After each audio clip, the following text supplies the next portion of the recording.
Assalamualaikum. Kami daripada Kumpulan 3 membentangkan syarikat Impiana Hotel Berhad bagi kursus EPPA 3034 Peakauntan dan Pelaporan Korporat. Seterusnya, saya memperkenalkan ahli kumpulan kami. Ahli kumpulan kami terdiri pada 5 orang ahli, iaitu yang pertama Wan Farah Alia, Nur Syahirah, Nur Afika Iman, Siti Nur Azlin dan saya Nura Anissa. Kami akan membentangkan isi kandungan yang terdiri latar belakang syarikat, muhibah atas gabungan, urus niaga antara syarikat, kepentingan bukan kawalan dan juga peakauntan untuk pelaburan syarikat bersekutu. Bayu Osmo Sdn Berhad yang mula ditubuhkan pada 13 Julai 2006 telah menukar nama syarikat kepada Impiana Hotels Berhad pada tahun 2019. Dan pada Disember 2023, Impiana Hotels Berhad telah memutuskan untuk menukar nama syarikat kepada Magma Group Berhad. Impiana Hotels Berhad merupakan syarikat pemegangan pelaburan iaitu syarikat induk yang berpangkalan di Malaysia yang beroperasi terutamanya dalam industri perhotelan.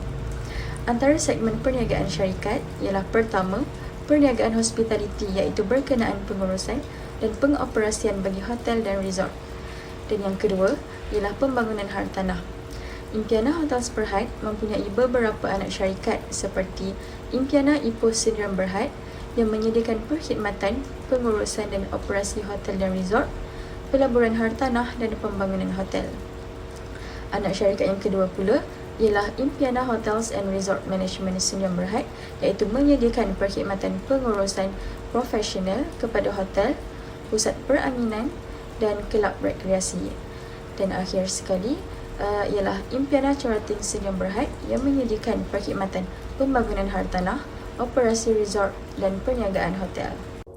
Visi Impiana Hotels Berhad adalah untuk diiktiraf di peringkat serantau dan diterima secara global sebagai salah satu kumpulan hospitality yang diuruskan dengan paling cekap, di mana kaki tangan mereka di peringkat pengurusan dan perkhidmatan secara konsisten berusaha untuk memberikan standard perkhidmatan tertinggi pada setiap masa dan di bawah semua keadaan.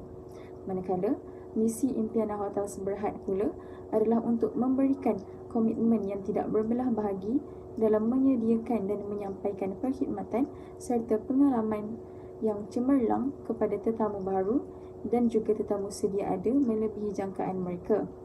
Dan yang kedua, mengiktiraf sumbangan dan penglibatan pekerja mereka. Dan misi yang terakhir adalah memastikan pulangan yang adil dan munasabah kepada pemegang saham dan menjadi warga korporat yang bertanggungjawab, teliti dan boleh dipercayai. Seterusnya, saya akan menerangkan tentang muhibah atas gabungan. Muhibah atas gabungan. Apa itu muhibah atas gabungan? Muhibah atas gabungan merupakan perolehan yang diperoleh hasil daripada kepentingan yang diperoleh syarikat induk di dalam anak syarikat. Bagi merekod muhibah atas gabungan, syarikat induk perlu mematuhi piawaian yang ditetapkan oleh MASD iaitu MFRS 3 Gabungan Perniagaan.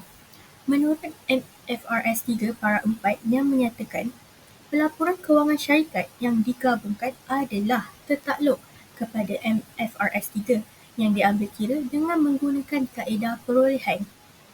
Di sini saya sertakan gambar yang menunjukkan Impiana Berhad telah pun mematuhi piawaian yang ditetapkan dengan mendedahkan perkara ini pada nota 3 di dalam nota kepada akaun. Seterusnya, syarikat induk juga perlu mematuhi MFRS 3 para 18 berkaitan dengan prinsip pengiktirafan di mana entiti pemerolehan perlu mengukur aset boleh kenal pasti yang diperoleh dan liability yang diambil alih pada nilai saksama pada tarikh perolehan. Nilai buku aset dan liability perlu diselaraskan sebelum ianya digabungkan dalam penyata kedudukan kewangan disatukan. Di sini telah ditunjukkan ayat di mana any contingent consideration to be transferred by the acquirer will be recognized at fair value at the acquisition date, di mana Impiana Berhad telah pun mendedahkan perkara ini di dalam nota kepada akaun. Dan akhir sekali, jika wujud laba dari pembelian diskaun, ianya perlu diiktiraf dalam akaun untung rugi pada tarikh perolehan. Laba akan diagih kepada pemeroleh jika nilai saksama lebih besar daripada agregat. Piawaian ini berpandukan MFRS para 34. Syarikat telah pun menyatakan perkara ini di dalam nota kepada akaun pada nota 3 dan ia juga dilaporkan di dalam penyata kewangan syarikat. Seterusnya, saya Farah Alia A18880 akan membentangkan urus niaga antara syarikat.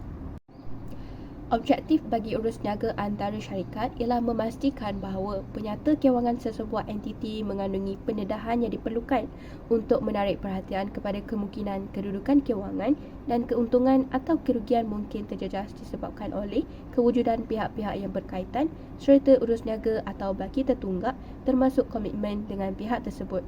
Berikut menunjukkan pendedahan bagi urus niaga antara syarikat, antaranya urus niaga bersama pengarah syarikat berkaitan, urus niaga bersama pemegang saham dan juga urus niaga bersama anak syarikat. Mengikut MFRS 124 para 18 menyatakan sekiranya entiti mempunyai urus niaga dengan pihak berkaitan sepanjang tempoh penyata kewangan, ia akan mendedahkan sifat hubungan pihak berkaitan serta maklumat mengenai urus niaga dan bagi tertunggak termasuklah komitmen yang diperlukan pengguna untuk memahami kesan potensi hubungan ke atas penyata kewangan. Pendedahan ini antaranya termasuklah jumlah transaksi, peruntukan bagi hutang ragu yang berkaitan dengan jumlah bagi tertunggak, perbelanjaan yang diiktiraf dalam tempoh berkenaan dengan hutang lapuk atau ragu yang terhutang daripada pihak berkaitan. Mengikut MFRS 124 para 19 pula, pendedahan yang diperlukan oleh perenggan 18 hendaklah dibuat secara berasingan bagi setiap kategori berikut, iaitu syarikat induk, entiti yang mempunyai kawalan bersama atau pengaruh signifikan ke atas entiti, anak syarikat, syarikat bersekutu, usaha sama yang entiti itu adalah usaha sama, kaki tangan pengurusan utama entiti atau induknya dan pihak lain yang berkaitan. Seterusnya, MFRS 124 para 20 pula menyatakan pengelasan jumlah yang perlu dibayar kepada dan boleh diterima dari pihak berkaitan dalam kategori yang berlainan seperti yang dikehendaki dalam para 19 adalah lanjutan keperluan pendedahan dalam MFRS 101 pembentangan penyata kewangan untuk maklumat yang dikemukakan sama ada dalam penyata kedudukan kewangan atau nota. Kategori ini diperluaskan untuk menyediakan analisis yang lebih komprehensif mengenai baki pihak berkaitan dan memohon kepada urus niaga pihak berkaitan. Bagi MFRS 124 para 21 pula menyatakan berikut adalah contoh urus niaga yang didedahkan jika mereka bersama pihak berkaitan. Yang pertama, pembelian atau penjualan barang, siap atau belum siap. Pembelian atau penjualan harta dan aset lain, memberikan atau menerima perkhidmatan, pajakan, pemindahan, penyelidikan dan pembangunan, pemindahan di bawah perjanjian lesen, pemindahan di bawah pengaturan kewangan termasuklah pinjaman dan sumbangan ekuiti dalam bentuk tunai atau barangan, dan akhir sekali peruntukan jaminan atau cagaran. Seterusnya, saya akan membentangkan kepentingan bukan kawalan. Apakah kepentingan bukan kawalan ini? Kepentingan bukan kawalan ini adalah merupakan kepentingan syarikat induk dalam anak syarikat iaitu kurang daripada 1%. KBK ini akan wujud apabila baki kepentingan dalam anak syarikat yang bukan dimiliki secara langsung atau tidak langsung oleh syarikat induk. Berdasarkan MR10, mengkehendaki bahawa penyata kewangan disatukan untuk mengiktiraf KBK di dalam penyata kedudukan kewangan. Di sini kita dapat lihat nota 13 dalam nota kepada akaun bagi syarikat impiana berhak telah mendedahkan kadar peratus kepentingan dalam anak syarikat. Berdasarkan MR10 para 22 telah menetapkan bahawa sesuatu syarikat induk akan membentangkan KBK dalam penyata kedudukan kewangan disatukan bahagian ekuiti secara berasingan daripada ekuiti pemilik syarikat induk. Di sini kita dapat lihat bahawa syarikat impiana berhak telah mengiktiraf KBK di dalam penyata kedudukan kewangan disatukan berdasarkan MR10. Daripada penyata ini juga kita dapat lihat bahawa syarikat impiana berhak juga telah menempati piawaian itu di mana mereka telah menghasilkan jumlah ekuiti anak syarikat daripada ekuiti milik syarikat impiana berhak. Baiklah, seterusnya saya akan menerangkan tentang perakaunan untuk pelaburan syarikat bersekutu. Baiklah, Di dalam MFRS 127 para 10 ada menyebut bahawa sesebuah entiti akan mengakaunkan pelaburan dalam subsidiari, usaha bersama dan yang bersekutu sama ada pada nilai kos atau mengikut MFRS 9 atau menggunakan kaedah ekuiti sebagaimana yang telah dinyatakan dalam MFRS 128 hanya apabila entiti tersebut menyediakan penyata pendapatan secara berasingan. Okey, di sebelah ni adalah gambar Impiana Hotels Berhad, penyata kedudukan kewangan. Dapat kita lihat bahawa jika menggunakan kaedah ekuiti, entiti perlu mengaplikasikan akaun yang sama bagi setiap kategori pelaburan.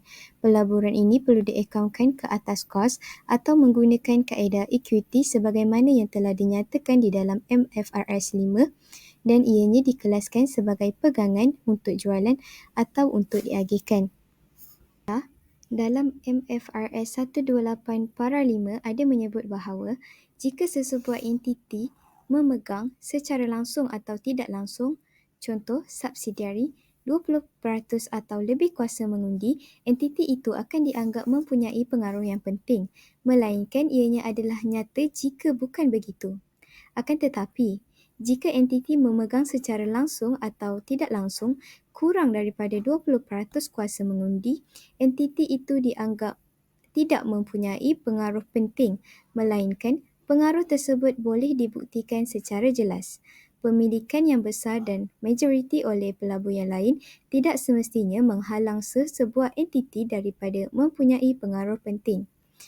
Dalam Impiana Hotels Berhad ini, dapat kita lihat bahawa Impiana Hotels Berhad ini telah mematuhi peraturan MFRS 128 para 5 di mana entiti ini mempunyai pegangan 20% atau lebih kuasa mengundi penerima pelaburan. Ini membuktikan bahawa entiti itu dianggap mempunyai pengaruh yang signifikan terhadap syarikat tersebut. Seterusnya, di dalam MFRS 128 para 6 pula ada menyebut bahawa pengaruh yang signifikan boleh dibuktikan melalui wakil dalam lembaga pengarah, turut sama terlibat dalam proses pembuatan polisi, urus niaga adalah material antara syarikat dan juga pertukaran kaki tangan peringkat pengurusan serta pembekalan maklumat teknikal yang penting.